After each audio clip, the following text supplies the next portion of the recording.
Assalamualaikum warahmatullahi wabarakatuh. Bismillahirrahmanirrahim. Sebelumnya izinkan saya untuk memperkenalkan diri terlebih dahulu. Nama saya Fahmi Hamzah dengan NIM 12010300046 dari program studi Ilmu Al-Quran dan Tafsir semester 4 kelas B, mata kuliah psikologi dengan dosen pengampu yaitu Ibu Putri Aditasari MPSI. Insyaallah pada kesempatan kali ini saya akan mengerjakan ujian akhir semester dengan mata kuliah psikologi, yaitu mereview judul atau film yang berjudul Inside Out. Pada film ini, Inside Out ini disutradarai oleh PT Daske pada tanggal rilis yaitu pada tanggal 19 Juni tahun 2015 yang bertempatkan di Amerika Serikat, dan alhamdulillah pada tanggal 19 Agustus 2015 rilis di negara kita tercinta yaitu negara Indonesia. Adapun pembuat film ini yaitu berasal dari Amerika Serikat dengan menggunakan bahasa Inggris dengan durasi kurang lebih 94 menit. Selanjutnya, film animasi Inside Out ini yang berasal dari Amerika yang disutradarai oleh PT Daske ini mampu mewujudkan imajinasi penontonnya, di mana film ini berhubungan dengan pikiran, sifat, perasaan atau emosi yang akan mana membentuk sebuah personality. Dalam film ini kita bisa melihat bagaimana cara emosi bekerja melalui kepala Riley. Riley tumbuh besar dalam keluarga yang harmonis. Sang ayah dan ibu selalu mendukung apapun yang dilakukan Riley. Dan seperti layaknya keluarga yang harmonis, mereka juga mempunyai candaan-candaan yang hanya bisa dimengerti oleh mereka. Karakter-karakternya yang ada dalam film ini saling berhubungan, dan masalah yang dihadapi walaupun pada kelihatannya sederhana, yang sebenarnya anak-anak pun akan mudah mencerna ceritanya serta dapat memilih karakter mana yang akan mereka favoritkan. Sutradara PT Daske ini dan Ronnie Del Carmen tidak hanya berhasil menyampaikan sesuatu yang fantastis, akan tetapi juga menjadikan sebuah perjalanan tersebut menjadi sebuah petualangan yang tidak akan pernah Anda lupakan. Film Inside Out ini merupakan film animasi yang tidak hanya menghibur tetapi juga mendidik tentang sulitnya seseorang remaja untuk bertumbuh dewasa.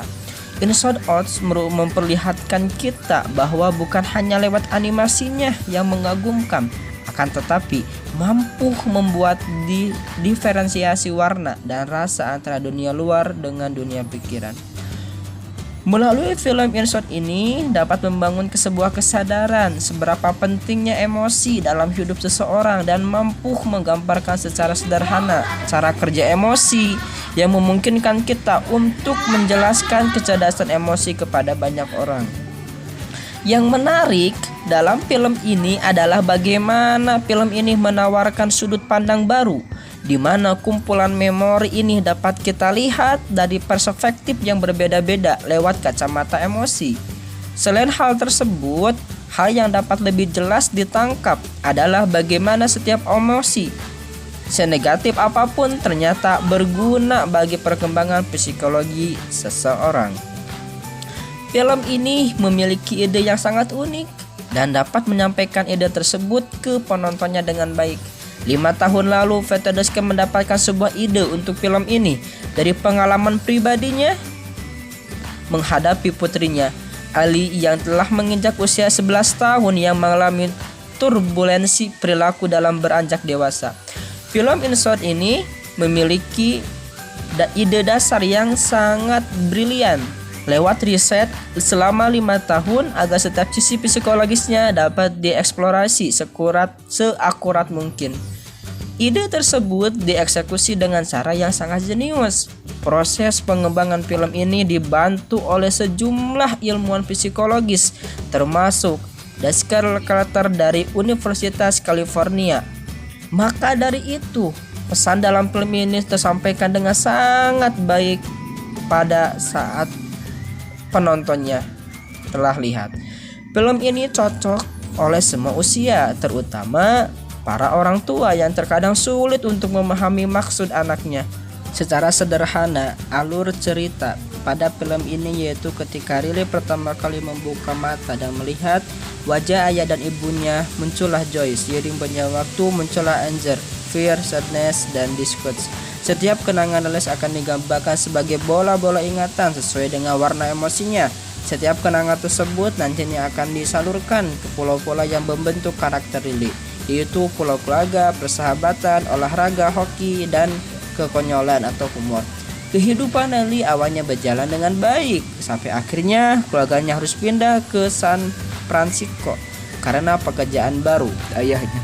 Setibanya di rumah barunya, semuanya tidak sesuai dengan apa yang diharapkan Riley, sehingga membuat kelima emosi yang ada di kepala Riley mulai memikirkan cara agar Riley dapat beradaptasi di lingkungan barunya tersebut. Akan tetapi itu semua tidak berjalan dengan lancar, sehingga berdampak pada berubahnya sikap Riley. Semuanya makin berantakan ketika Joy dan Sadness tidak sengaja terlempar keluar dari headquarters. Anger, fear, dan disgust berusaha menggantikan posisi Joy untuk membuat Riley tetap bahagia. Akan tetapi keadaan malah semakin kacau balau. Di waktu yang sama, Joy dan Sadness berusaha untuk kembali ke headquarters. Tetapi hal yang tidak diinginkan sangat terjadi. Satu persatu pola kepribadian Riley mulai hancur dan jatuh ke sampah ingatan, di mana ingatan yang tidak penting dibuang dan tidak bisa kembali lagi. Hal tersebut membuat sikap Riley mulai berubah drastis dan ia memilih untuk kabur dari rumahnya. Saat Riley hampir pergi jauh, Joy dan Sadness berhasil kembali ke headquarters. Ketika mereka sampai, konsol pikiran Riley sudah terlanjur rusak dan hampir tidak bisa diperbaiki lagi. Hingga akhirnya Sadness menyentuh konsol tersebut dan membuat konsol pikiran di sampingnya ketika ia senang dan sedih, sehingga memutuskan untuk kembali ke rumahnya. Di saat itu yang sama di headquarters, Joy pun sadar bahwa peran Sadness dibutuhkan dalam kehidupan Riley. Mulai dari saat itu, kelima emosi tersebut membuat bahagia kenangan yang berbeda untuk Riley, dan pulau-pulau kepribadian Riley pun bertambah luas sekali. Adapun di film itu, 5 macam-macam emosi itu, yang pertama itu ada yang disebut dengan joy, yaitu memiliki kebahagiaan, dan sadness memiliki kesedihan, fear memiliki rasa ketakutan, disgust memiliki rasa kejijikan, dan anger memiliki rasa kemarahan. Kalau kita lihat menganalisis film berdasarkan teori emosi perspektif psikologi, ada 5 hal yang positif yang bisa diambil dalam film itu. Yang pertama yaitu emosi adalah energi pendorong manusia. Yang kedua, emosi adalah pesan dari diri kita. Yang ketiga, setiap manusia mempunyai emosi utama. Yang keempat, hati-hati ketika anger memegang kendala hidup kita. Dan yang terakhir, emosi adalah kacamata kita dalam memandang dunia. Adapun pesan yang bisa diambil dalam film Inside Out ini sangat berharga sekali. Banyak yang ditonjolkan dalam cerita itu, semisal halnya yaitu kebahagiaan, kesedihan, maupun emosi lainnya merupakan emosi yang sangat-sangat penting. Terkadang memori kita yang bahagia membuat kita bahagia dan juga sedih ketika kita ingin mengulang kejadian yang membuat kita bahagia.